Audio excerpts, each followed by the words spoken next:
Ihnen sagen zu können, mit welcher Wahrscheinlichkeit das in einer großen Eruption münden wird.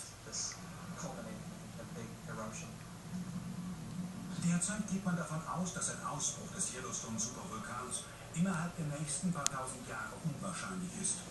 Doch sind wissenschaftliche Daten für diejenigen bedeutungslos, die an die Prophezeiung der 7 Zeichen glauben. Was Wissenschaft und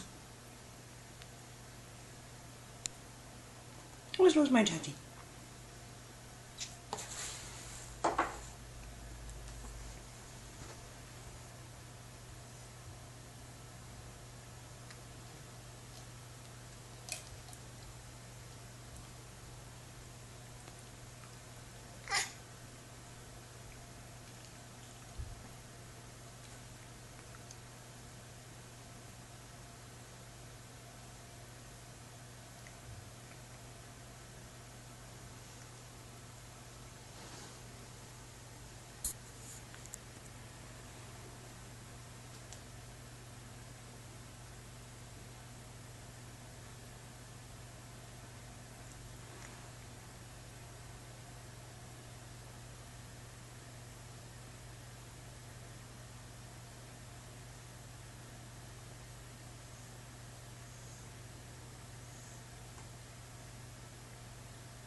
Wie jetzt? Schlafmodus oder was?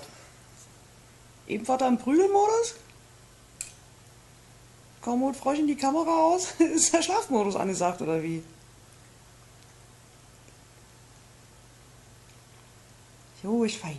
Ja, fein. Schön weiter prügeln. Los, Katzenkloppe.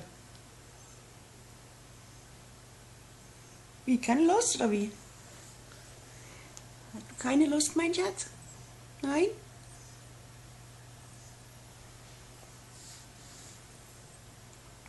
Leon, komm, mach mal was. Oh, lieg da nicht so faul rum. Mach was.